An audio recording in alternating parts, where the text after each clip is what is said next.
Kia ora, everyone, and thank you, Jackie. And welcome to two old colleagues there, Simon and Mike. Not so old either. Well, what I was going to do today is reflect on, I guess, my career as a landscape architect and talk about a few projects, but I'm not going to go into any depth on the projects. It's really just to show you what we did, where we came from, how we progressed, and I've tried to do it in a sort of chronological order, but occasionally it'll get out of the chronology because I want to just carry on and show you how that project led to that project. So I've included a few dates here that might help you get an idea of how things progressed as a profession, how I progressed, I guess, as an individual, and just a few learnings that I could pass on to you, perhaps, even though the circumstances are different. The whole environment and political climate is different, and that influenced what we did when I was actively practicing. But you will encounter the same things, just different sites, different policies, different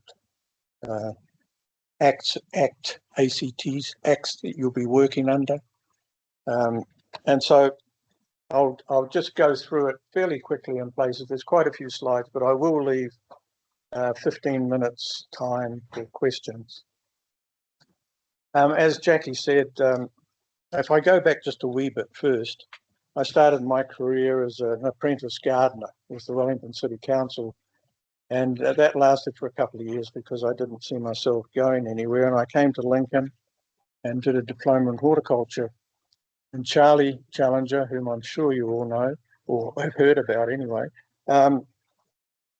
taught us ornamental horticulture, and Charlie was always interested in landscape design, and so he had us get some ink pens and not the rotring kind, but the ones you dipped in and filled them, and you had to be very careful. And that got me interested in landscape architecture. And Charlie went off to the States, to England, and went on a sabbatical, and got more interested in landscape architecture. And then he came back and then went back and did a course at Newcastle. Meanwhile, I had had the opportunity to get a scholarship and went to the University of Georgia, where I did a Bachelor of Landscape Architecture. And I was in the States for 4.5 years. And then I came back and helped Charlie set up the course. While I was at Lincoln, there wasn't really a precedent for professional practice, if you like. There were people practicing in landscape, mainly landscape design, landscape construction.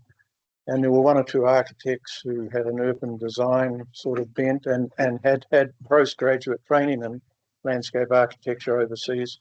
Were playing in that, but it was secondary to their primary work as architects.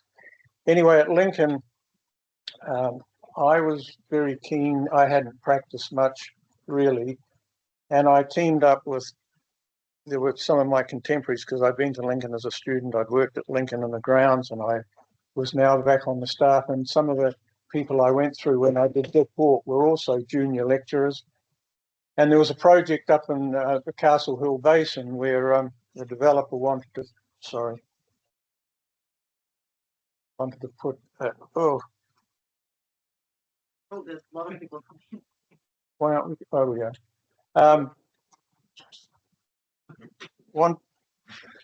Who's doing that? It's just people coming into the. Oh, okay. So there was a proposal to put a village here amongst the limestone tors up in Castle Hill. And so John Hayward, who was in the Tussock Grasslands and Mountain Lands Institute, and I got together and decided to do a study of that area on the basis that it was probably a good location for a village, but the wrong site. And the site was chosen by the developer because it was freehold. And you know, it saved all the hassle of going through leases and so on. So we did this study, which became quite a major exercise. And to cut a long story short, we recommended a site here. The powers that be eventually made freeholded this site over here, and they did a land swap. and that became the village that's there today. So that was my first encounter really with doing the sort of big picture landscape, which I was exposed to quite a bit of that in the States in my studies, and that interested me more, if you like, than the landscape design side in terms of the detailed design and that sort of thing. But while I was on the staff at Lincoln, it became apparent to Charlie and myself that we needed to do more sort of consulting work outside the university, if only to demonstrate what landscape architects could do. And so a landscape consulting service was set up. And one of my colleagues from the University of Georgia happened to be visiting, and he landed the job of running it. And so Lincoln had a consulting service. They're very selective in who they work for, but it was really to promote what landscape architects could do. Meanwhile, I grabbed a few projects while I was teaching here, and at Walter Peak, I won't go into it. I've worked on Walter Peak 4 times, starting off in my early career.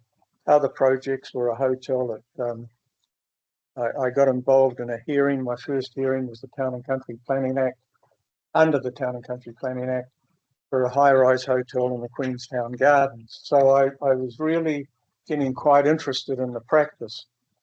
So I left Lincoln after 3.5 years and set up my own practice in Christchurch. And unfortunately, I couldn't get into that sort of work I really wanted to. It was garden design and that sort of thing, and that's one of my very early plans.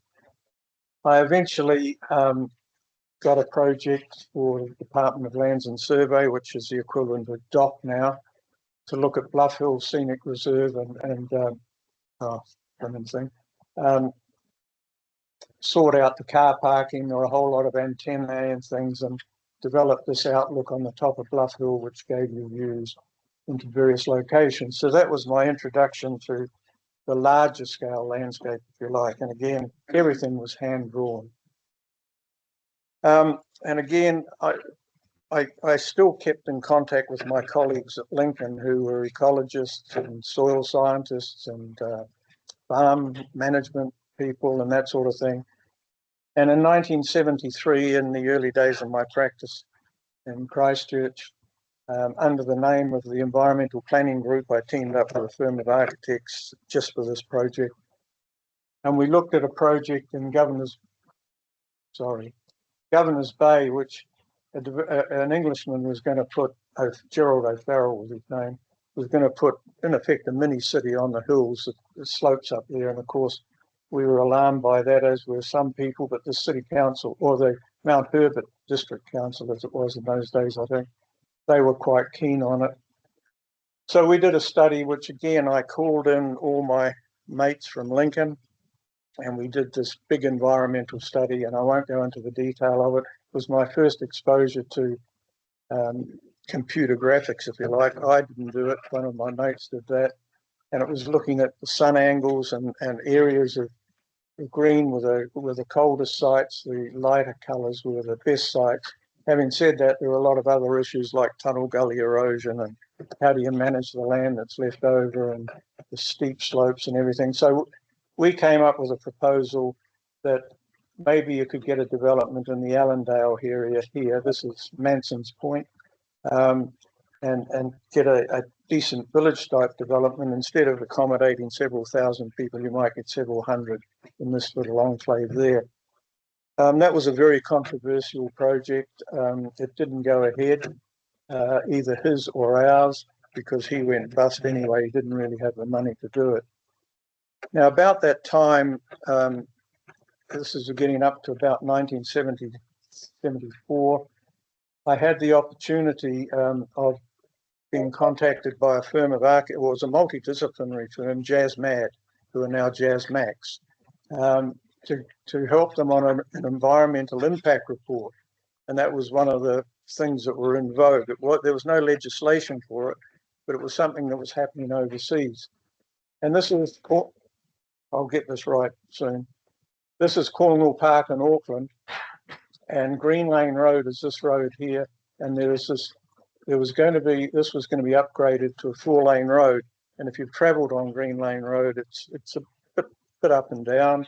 There's stone walls. There's some beautiful trees. There's a lovely stand of terrari there, which are quite notable. And so they wanted a landscape architect to assist in the environmental impact report. So I was invited to join them. And to cut a long story short, again, the project didn't go ahead because I was quite concerned about the vertical alignment changes, which would, while it wouldn't destroy the trees itself physically, it would affect the water table. Well, that was my take on it. So I talked the consultant team into hiring an expert on that, a plant pathologist from Auckland University, who was able to confirm that, yes, that would be the case. So again, it wasn't just that reason, but that helped to put paid to that going ahead. So that project never went ahead. But in the meantime, while we were consulting about the issues associated with the road here, I got to know the park manager. And it's not a city council park, it's administered by a trust board, and they're quite independent of public, what the public say and what the public don't want. And so they asked me several years later to work on a management plan, and that was in 1977. Management plans for reserves came in, and it was mandatory for local authorities. And so the Cornwall Park Trust Board, in the spirit of the Reserve Management Act, thought that they should do one. And so I was commissioned to do that. Subsequently, I was commissioned to work on a development plan on part of the site. This part of the site here used to be a hospital during the Second World War, and it was fairly devoid of vegetation. It was just a bit of a wasteland in the park. This was the main entrance from Green Lane Road, and you'd go up here and come up to the top of One Tree Hill where you get those wonderful views. So we did this master plan, which again, I won't go into the detail on. This was done in 1985, so you can see how the job progressed through that case. And I guess the point I'm really making is it's all about contacts. When those jobs at Lincoln, when I was a student, I had those other colleagues, and the same with Cornwall Park. The park manager had confidence in what we had to say as landscape architects.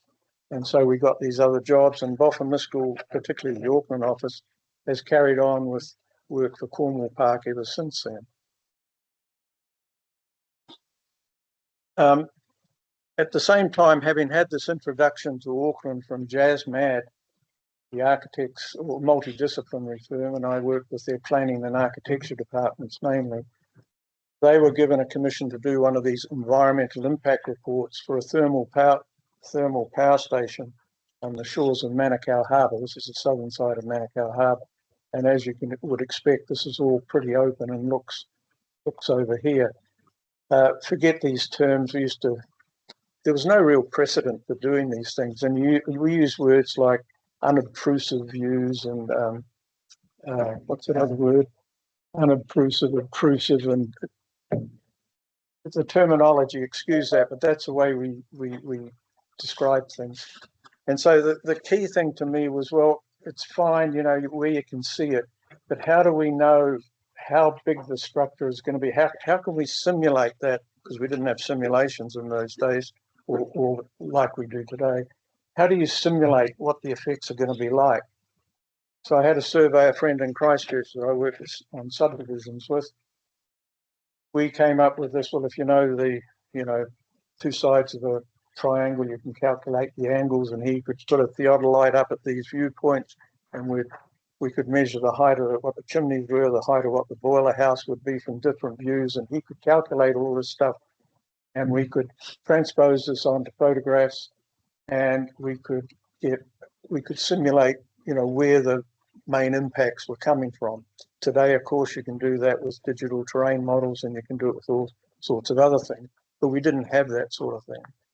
But that, to me, seemed like you've got to start off with that.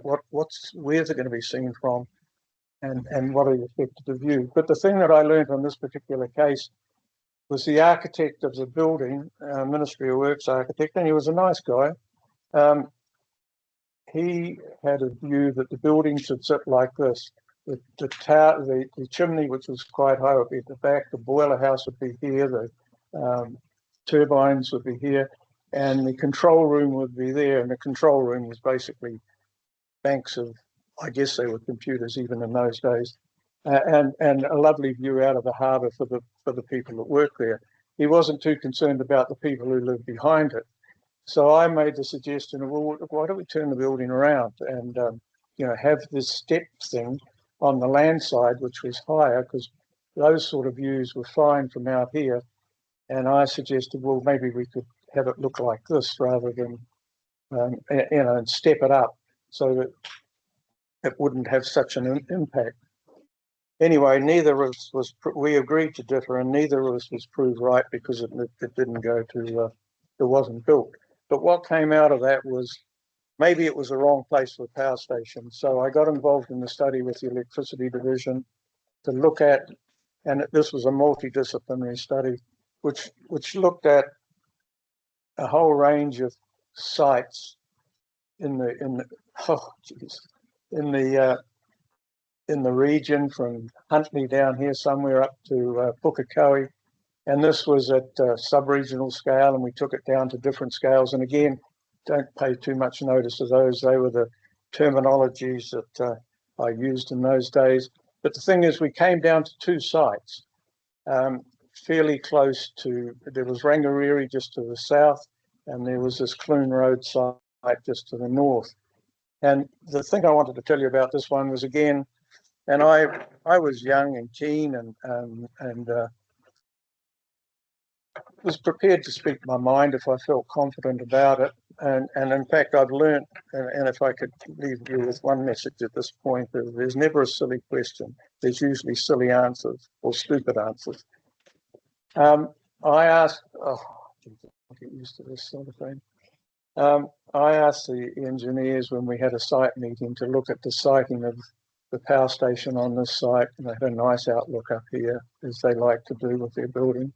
I said to him casually, well, look, if you could put that building there, why can't you put it here? The geologists tell me that soil foundations, because you need really good foundation for these things, why can't we put it there? And he said, well, the draftsman put it here and I'm prepared to go along with that. So it suddenly made me realize that sometimes you're working with high-powered people and they agree in the field and then they say to the draftsman, draw it up. So I said, well, look, why can't you put it here? And he said, sketch it up and I'll have a look at it. So I sketched something up and said you could put it there. The rail yard could still be there. You could still create a landform here. This here would be retained. It would help tie the development in, because a lot of the views on the State Highway 1 over here look this way. So to cut a long story short, he kind of agreed. And again, that one wasn't built, so neither of us was proved right or wrong.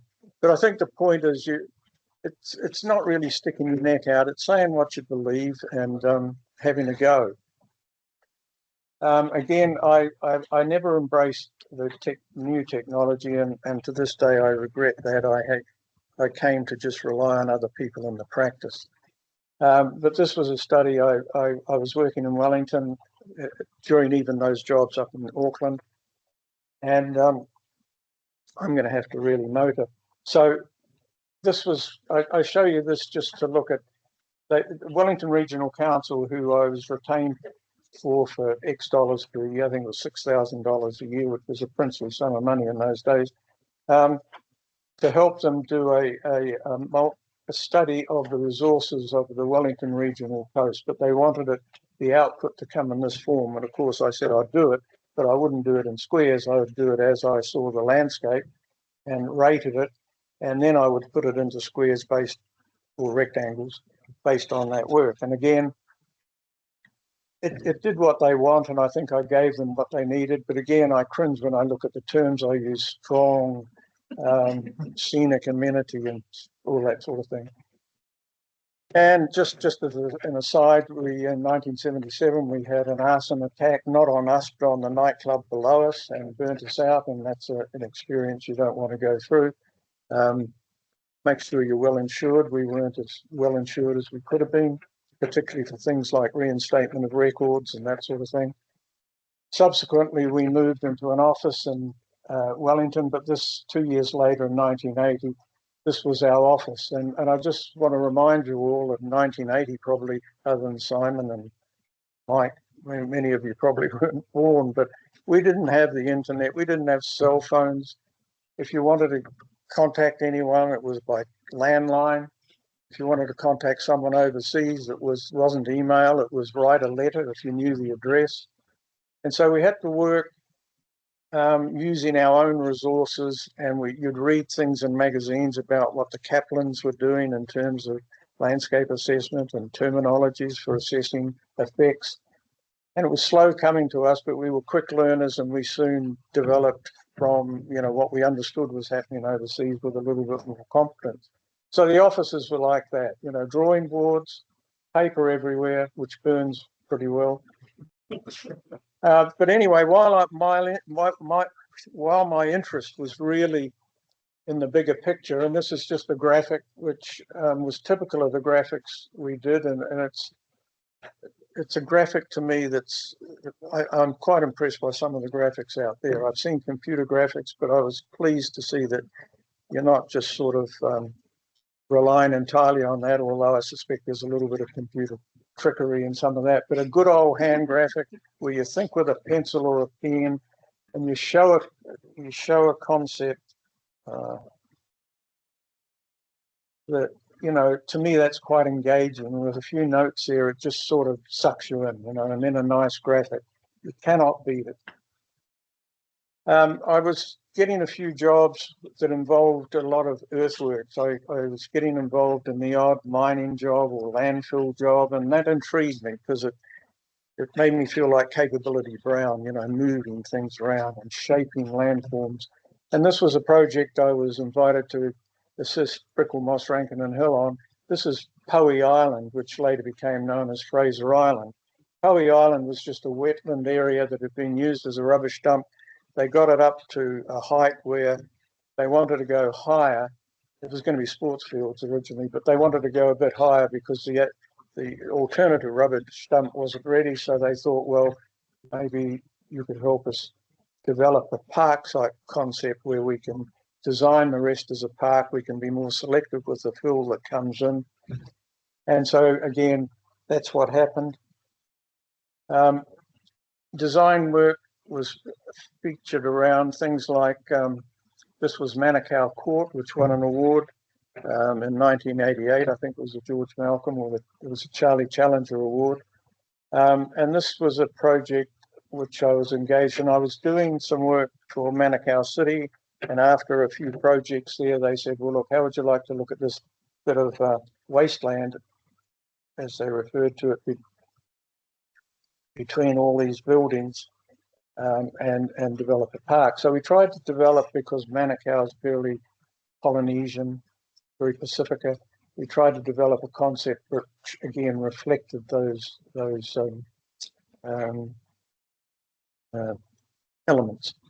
And for example, and this is not this is New Zealand rather than cultural things. These Moeraki boulders were here. We used those because New Zealand's a country with gushing rivers and so on. So we created this thing here, which was a jets, like a sparkle jets, in fact they were, which circulated this water out, and it just showed the boulders being thrown out. We had Maori type patterns in the paving. The whole thing had a real good feeling. Oh, here's the picture. You can see how that works. And again, the point I want to make about that, while it was a great design, and Ron Fluke was in those days, and Ron designed Midland Park in Wellington, which still exists, which is great. This no longer exists. This was redesigned about 15 years ago into something more urban, if you like. So the point I'm making is, don't think that when you design something, it's going to be there forever. I've worked on decommissioning projects that I worked on. That says a bit about my age, but you think of places like Cornwall Park, that's been there for 150 years. Well, yeah, probably is 150 years. You'd look at the Ashburton Botanic Gardens, Timaru Botanic Gardens, Hagley Park. How many of those do you see being designed today? Very few. So, the legacy we're leaving in terms of some of those wonderful urban open spaces are pretty ephemeral these days. Design competitions, there are opportunities to enter into those. This is the Wellington harbour, waterfront. This was a major project. It was an international design competition. We teamed up again with JazzMad. We worked a lot with those in those days. There were 32 entries from around the world. We were selected as the winner.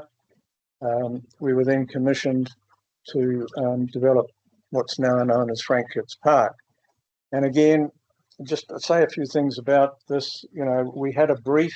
It was a very strong brief. In those days, Wellington had a successful car race that used to run along the wharfs here and go around the city, the Nissan something or other, I can't think of the other name, car race.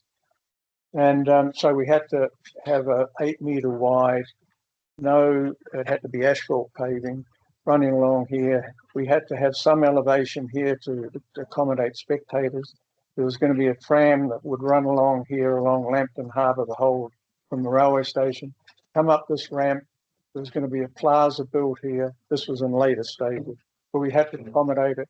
We had to have an underground car park here, so that there's a reason for that went up. And then it would go onto there and go into Civic Square. Well, of course, that never happened. The amphitheatre was a roaring success.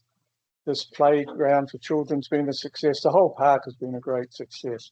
In fact, as you can see from the early days of the park.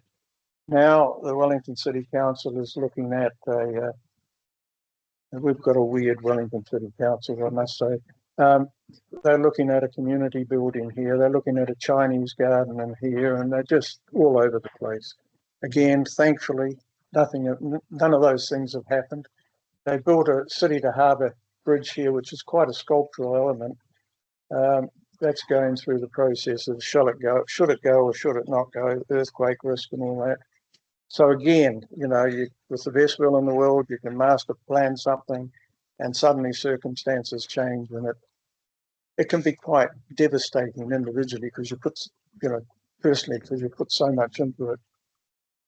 I think the project that I've had the longest association was a mining project, and I've worked on quite a lot of mining projects. I won't dwell on it except to say I was invited to meet the project manager, and if you're familiar with Waihi, this is Martha Hill. Martha Hill was a hill in 1992 or prior to 1992. They'd taken all the gold out of it, and the idea was to open cast it.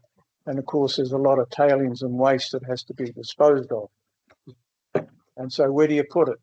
So the engineers had figured we'll build some buns on this farmland or over here, or we'll poke it up that valley or a couple of other valleys that are off the picture. And the engineer or the project manager was an English fellow who was sent out here to manage the project or to manage the consenting of the project. And again, this was under the Town and Country Planning Act, not the Resource Management Act. He wasn't convinced that that was the right way to do it. So he asked me to have a look at it. And I had a look at it, and he said, he said, I'll look at the sites the engineers have come up with, but you as a landscape architect, if you can find another site you think's better, I'm prepared to look at it. Again, excuse my French. Don't know which way I'm going now. I picked a site here compared to these others, and I won't go into the reasons other than to say it was closer. It involved a structure that would be buried by a lot of the overburden, so it just wasn't a dam. It was a dam and then a landform built around it, but it wasn't a dam up at valley. It was a landform here, and this would be built against that landform, and it would appear natural. It was much closer to the site. You didn't have to go out here to these other areas. This was a couple of sections. I won't go into it, but he seized upon it and said, yep, we're going to do that. He could see that it was going to be cheaper. He said to the engineer, design it. The engineer said, no, we don't build things like that. The engineering firm was from Australia. They were used to mining out in the outbacks, and so they could put waste dumps and rock waste and tailings dams anywhere they wanted. So he said, well, you're bloody well going to do it or you're off the job. So, it was great support. So again, give it a go. I mean, if he said to me, well, Frank, that's just, no, we can't do that. Fine. I would have probably gone along with the least of the worst sites that were available. Anyway, we also looked at options for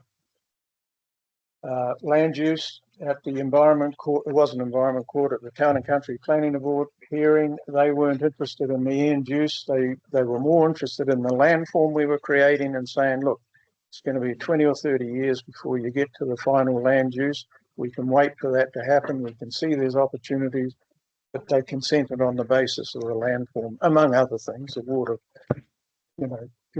all the other considerations came into account as well. So I've worked since 1982 until last year it's not the Waihi Gold Company any longer. It's changed hands quite a few times. And so I feel I have a little bit of institutional knowledge. And I can't go into it too much because I won't get through the rest. That was a rehabilitation plan. Our first go at simulations and there's a simulation of moving the pump house from here, which we had to do with the extended project, which was making the hole a bit bigger. This was in 1994. It's moved up to this site here, where it is today. We're subsequently, one of our simulations for that extended project, this was a project at that point in time, in 94, it was still rising. They wanted to go a bit higher, so we just used one of our other graphics and showed how that would be. We were getting into the digital terrain modeling, so we showed some scenarios of what the waste rock might look like from various locations.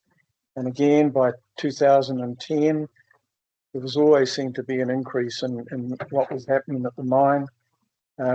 And so these were simulations which were easier to do on the basis that we had all this under construction. And this was what if it raised another meters or X meters, and then we could simply just simulate it from there. Currently, there's projects going on that are looking at another project which is going to necessitate more work on the mine here and increase the capacity. There's going to be another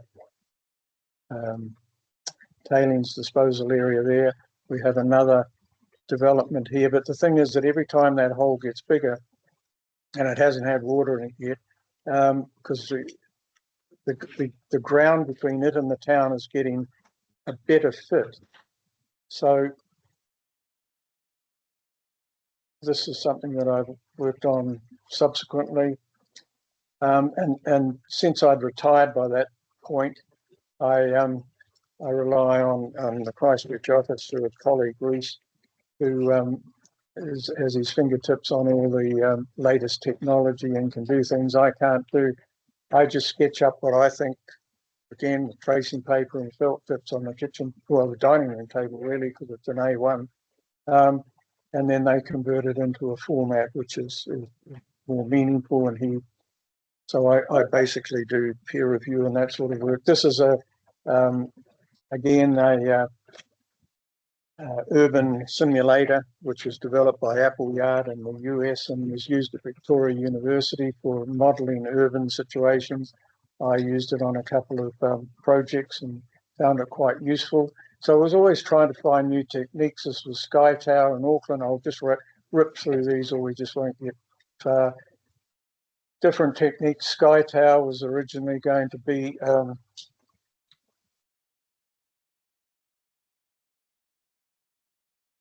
on a site up here. I went to a hearing and there was opposition to that. Stephen Brown, a colleague, Stephen worked for himself. He and I didn't entirely agree about the effects from here, how it would sit against a view of Mount Eden, but it depended entirely on where you were as to how that effect would be. Anyway, to cut a long story short, I think everybody agreed that that wasn't the best site. It was the only site available in the city for a development such as that. So it was then moved down to Hobson Street, and the city council made available some land, and so they developed it there. And so we did simulations from there, and it was approved. And you've got the Sky Tower you've got there today. And again, with all these, we started to really get into simulations. And again, it wasn't me. I used people in the office like Ken from Christchurch, he's now in Hamilton, who was really, really good at it. And this was just showing the simulations of the various effects of different heights of a particular building, cutting off the sea view, modulating the building so that the sea view could be continued. That's the architect's rendering of the building. It's been built and it's pretty well like that. But the thing we always did, if it went to a hearing, or particularly to the Environment Court or the Country Planning Appeal Board, this was clearly the Environment Court. We showed very clearly how we went about doing the work. And again, with wind farms and that was, we were really on top of it by then. And so, we could simulate that really quite easily and be quite accurate. And this was a simulation that was done for a wind farm in the Palmerston North area. We went back when it was built and took the same photo from the same viewpoint. You can see how the hedges have grown, and the simulations, if you can see them, are damn near perfect. And this was an example in an urban situation. We used this, invariably to show just how accurate we could get. The before, the simulated viewpoint, and the view after, and that became was the basis for, I think it was 2010, the first institute publication for best practice was visual simulation, which Ken and myself put together, and it was peer reviewed by other members of the institute because it became an institute document. And I think if Simon remembers that he and I did the same thing for a landscape assessment report, which had probably led to the book that was produced a few years ago. And this one here is the institute is currently looking at updating that. Here we have the a big study we did, which was looking at a power line from just somewhere down here, Cromwell, up to Penrose in Auckland. And the NZED, as it was in those days, wanted to be a computer-based study, and it had to look at, they wanted us to find a corridor, minimum of 5 kilometres wide, put another HVDC line through the country. Now, we didn't have the resources to do the work. We teamed up with a firm of oil exploration consultants who did a lot of mapping and geological stuff. They had all the bells and whistles for computer technology. And so we joint ventured, and then we put up a team, as did Becker Carter and then all the other big firms. And we won the contract. And again, I won't go into the detail. This won an award too for the Institute in 1998. I think it was a Charlie Challenger or the George Malcolm. Charlie's the design one, George is the planning one, I think. Otherwise, it's the other way around. But notable amongst the people in the team we got, that's Boyden Evans, that's Don Miskell, that's Diane Menzies. She was an observer from the Ministry of the Environment, Alan Rackham. Stephen Brown had his own company, but we brought him in. That's John Hudson, part of the client, Don Darby, and myself there. So we actually engaged other consultants because we simply couldn't handle the project just on our own. And we actually thought, well, why cut off those bits like Taranaki and Gisborne, where you obviously wouldn't go out there to go up there, and you couldn't put it was ruled as not feasible to put an underground one, undersea one from Nelson. So we thought, why just look at the study area? Let's look at the scale we're working at, 1 to 50,000 for the whole of the country. So we did all those factors I've shown you, and we had to buy data off Ministry of Works, which anyone who had data, we had the power to buy it from them and put it into this format. And we came up with some corridor options based on the analysis we did, matching all these things and weighting them accordingly, and came up with that proposal. The dark one is for the corridor. Another one was Again, we still haven't even got to the Resource Management Act. There's a lot of the big projects happened prior to that. This is the synthetic textile plant. This is just the laydown area. I was asked to have a look at it when it was in the consenting stage, and Bechtel were the company, the design and builders. They had the San Francisco office had a bund all around that massive site, and the bund was 3 meters high and had coniferous trees on it, which was going to screen it. And I said, no, can't do that. You won't get away with it. So we suggested 8 to 12 meter mounds around the main elements of the building, keep the rest open. And so they bought into that. And so we got the job to do all the detailed design. And that would be one of the biggest projects in terms of documentation we had. We had to engage a quantity surveyor. I used to spend 2 days a week just in administration and going to meetings on the project. But it was a wonderful thing. You know, we really learned a lot. And that's what it looked like about 10, 15 years ago. It looks like it fits in the landscape. And that's really what I'm all about, really. I mean, there are times when you need to screen things, but most times it's to screen something like that, you would have to build a shelter build along there, which not build, plant. So a lot of my philosophy really has been about integrating things, and we're going to run out of time. I've done a lot of mining projects, indicative scallop landforms. This was solid state coal was going to be sold to Solid Energy, and they had to have some work done on assessing their rehabilitation liabilities. How much should they deduct from the price? Because the person who was buying it, or the company that was buying it, would have those rehabilitation liabilities to do. So again, it was a multidisciplinary team. Just some larger scale design projects. Again, we were still in the old days. Millbrook, that was a project I didn't really have first-hand hands-on work on it. John Darby worked on that. That's really been a very successful project for us from a master planning point of view. We were the master planners for it, and off and on we still are today. Competitions, design competition for the Botanic Gardens, another design competition. Again, we won with Jazz Max as it became. This is for Te Papa. That is the Bush City, which is built on, it's all reclaimed land with water underneath there. And that's the Bush City. Boyd and Evans and Stephen Dunn mainly worked on that. There are also pro bono projects we've gotten involved in, and this was something which I really had a passion about. This was the old BNZ building. There's a building here which you can't, there it is there. The new BNZ, they built this tower, and the part of the deal was they went higher than the district plan permitted in those days, with a view that when that was built, this would be demolished and it would become a park. Well, the city council signed that off, and then they decided no, they weren't going to have a park there. They were going to keep the building and restore it. So it was a case of, and it's a very nice building, of restoring that building or building a park as was promised. And this is advocacy rather than anything else. I became an advocate. No one was paying us to do it. In fact, the Wellington office became the advocate. And what got up my nose the most is there's an architect colleague who I had the greatest for school.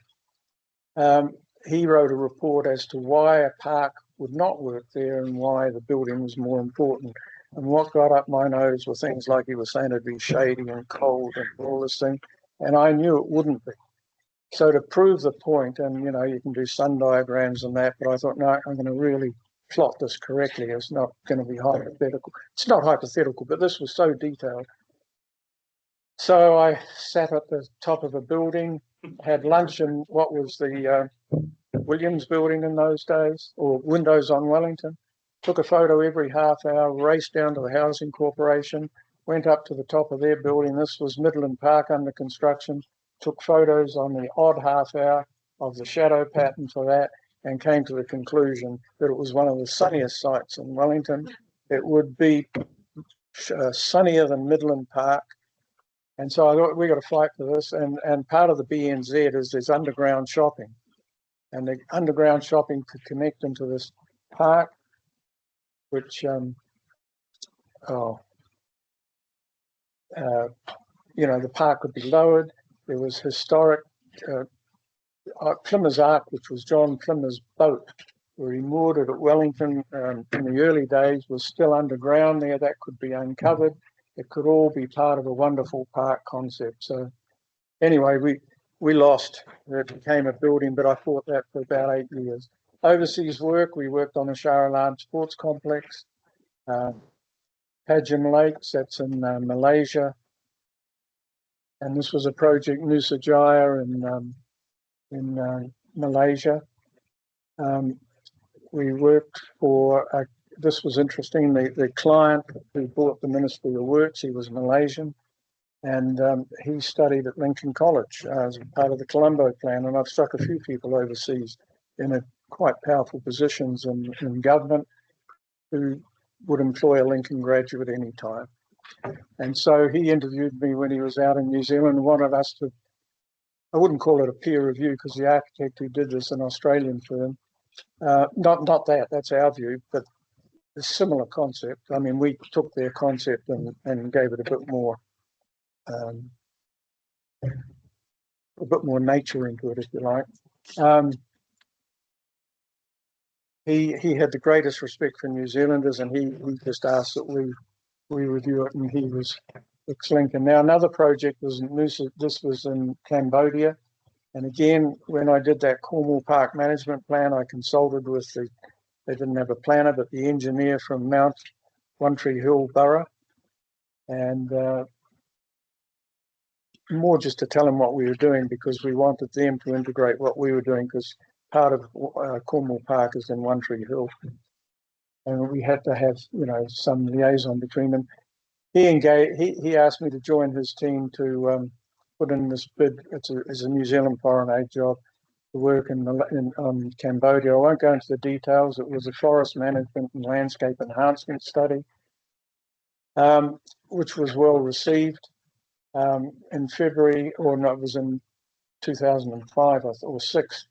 We were asked to do a management plan, because we said, well, look, we've done this plan, but you really do need a management plan, which involves the people, as you know, and you've got to accommodate, you've got to make allowance for all the tourism. The tourism numbers were going up exponentially. So we looked at the land use within the park. We enlarged our team to include a sociologist and a recreational consultant, all from New Zealand. And we looked at theoretical land use scenarios, but we talked to the people that stopped. Squatters were coming into the park. There were people illegally milling forests and so on. So again, it's a great story, but I just simply don't have time to go into it. Same with this. This is another thermal power station in Auckland City, out at Henderson. That's what the engineering proposal was. Hard to believe, but that was it. We suggested, oh, you'd never get away with that. And here we're into the Resource Management Act now. You know, we could build a bund, but you know, you've got to move the building back, and we had different platform heights, different setbacks to get a bund and to slope it. And we talked about, why can't you combine some of the chimneys? And to cut a long story short, we started to develop scenarios with a different building. I suggested they needed an architect. They interviewed 3 architects, and I was on the interview panel, and Warren Amani got the job. And we ended up with a structure like that. Notice how the chimneys are all being reduced. It's amazing what you can do when you push people. And so that was that. And of course, that wasn't built either. But again, once you know the system, you know how far you can push, but you've got to push. And I won't go too much into this, because I think there's more important things to show you, but simulations with wind farms is easy. You can get it dead accurate. People say, well, why do you want, what if you moved some of them by 50 meters? What if you moved some of them by 100 meters? Well, you tell me the difference quickly. There's very little difference at that scale. You could change the color. Again, I'd like to tell you about this, but this is braided riverbeds for, again, hydropower. This is the Trust Power project, where I went out with different scenarios when there were freshets coming down the river. I established some viewpoints and looked at the different flow paths, compared them with other flood flow records that they had, took data that the hydrologists and that took about. They could simulate different flows within the braided river system. That's some of their work they did. That's converted to water depths. I compared it with some of the work I had done in terms of monitoring. Oops, this is quite important. They was one of my viewpoints under the same scenario as what they had there, and they're pretty good. And so I used these other ones and used them in mine. And again, it was just to back up what I was saying I did. So I was always keen to find ways of showing things. The same with, I've done quite a few natural character studies, and I won't get into this, but it's always intrigued me. We talk about natural character and, it's in the coastal environment, I define the coastal environment.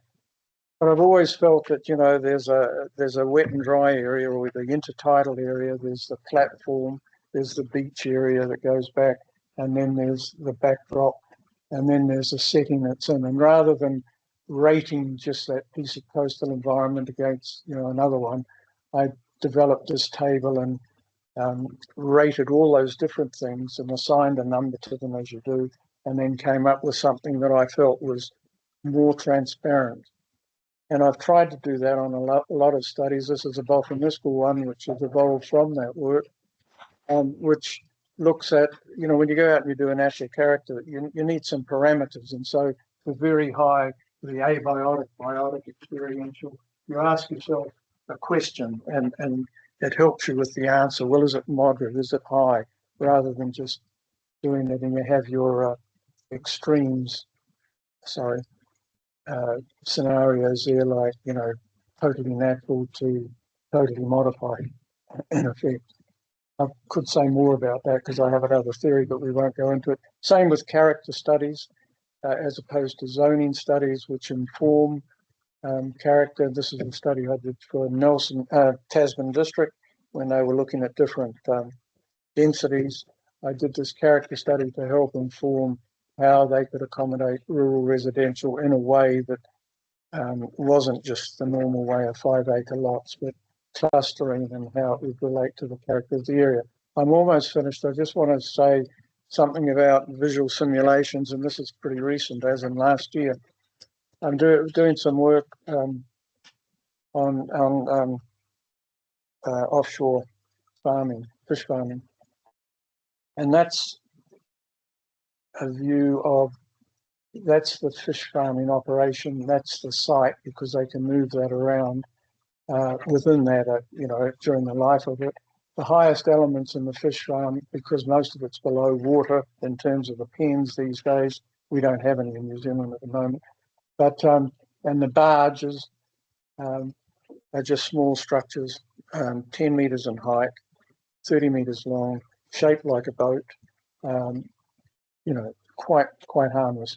This visual simulation shows, working in reverse, if you like, how far from the barge, which is the tallest element, would you be able to see? And it doesn't even come to the land. So in theory, you wouldn't see it from the land if you were at sea level. So I was pretty confident that even if you were elevated, you wouldn't see it. But I wanted to be sure. So we did one from the land, and of course, from the land looking out, it doesn't take into account, or this one didn't, intervening vegetation and that sort of thing. It's purely based on landform. And sure, you could see it, but I wasn't convinced that you really would. And I was doing some field work, checking views and things, and I was going up the coast and with the client, looking at areas, and a container ship was going up the coast. And I said, geez, I wonder how far that container ship is offshore. So he said, no problem. We track all maritime activity, and rang the office. Yep, they told us the name of the container ship, how far it was offshore, and we tracked it up the coast as we were going up the coast. And we got the dimensions of the container ship and everything. Now, that's a shot I took of the container ship, which was about 4 kilometres further than the barge and the wind farm. Bear in mind, the barge is 10 metres high. The container ship was about, we estimated once we got the name of the ship and got the dimensions and measured the number of containers on it. It was at least 85 to the top of the containers and nearly 100 to the top of the ship. That's the view looking through a zoom lens. That's the view from the naked eye at 50 metres from the lighthouse there. And, that's enlarged. If you look at it, if you didn't know what you were looking for, you wouldn't see the container ship, barely. So how on earth could you see a 10-metre barge painted battleship grey? Anyway, we'll see what happens on that one. And finally, I just want to get to my own property, and I'll just quickly go through this. That's probably the greatest project I've worked on, really. Great client, lousy budget. 1991 was a bit of wasteland. This is the site there. There goes right back there. It's 1.3 hectares. Comes through there, along there. We looked at that site, and I thought, well, we'd been looking for years for a site that had water, had bush, and it was, in suburbia, if you like. I didn't mind if it was a bit further out, but that didn't matter. I could see a house there, and I could see opportunities here. So we bought it. Friends told us I was bloody stupid. Why didn't I buy one of the other ones? But it took me 2.5 years to clear it and find out what was really there. Got a digger in for 2 days. That's after the digger had been, and we'd started then on the work on the driveway to get to the house. This was 1994. The house was built in 95, 96 there. This is the, I could call it a lake, but it was just a big pond. But believe me, it is a big pond, and you can see other people who bought property built ponds. But, it's like a pond around the corner. I wanted our house to sit on the pond. We saved all the big pukateas, which I didn't even know were in there until I cleared all the blackberry and everything else that was there. That's the house that sits there today. That's all about integration in my view, colour, everything. It's a blend of, I'm not a purist. It's a blend of exotics and natives. I certainly don't disturb the native bush at the back. I never ever drew a plan of it. It was in my mind's eye. That plan I drew in 223 on an aerial photograph, just eyeballed it really. For Renee, who wrote an article for the New Zealand Gardener, I think it was, and she always includes a sketch of the site she's talking about, and she wrote the article. It's about rewilding. So what do I do today? Well, I'm kind of retired. I work on a few projects. That's my view. That's my office, the dining room table. When my wife's out, and I can sneak down there from my office, which is the bedroom upstairs. If I have a legacy, I would say it's Lincoln helping out with the establishment of the course. That was one of the first courses at Lincoln. And again, you can see that's the way I like to work. I did then, I still do. I think a legacy with the Institute is a fair comment. That was the first executive of the Institute. That's Robin Gay, myself, Charlie Challenger, Tony Jackman, George Malcolm, Neil Aiken. And there's Hedley Evans, who wasn't there. And Hedley retired after we finished our term, and Earl Bennett took over. Boffa Miskell, I guess, it grew to a firm of 300, and depending on the economic climate, it's somewhere between 200 and 300. That was our 40th anniversary, I think. Yeah, it would have been in 2012, which is effectively when I retired, although I consulted back to them, but in more recent years, I've been totally independent. And the other thing is my garden.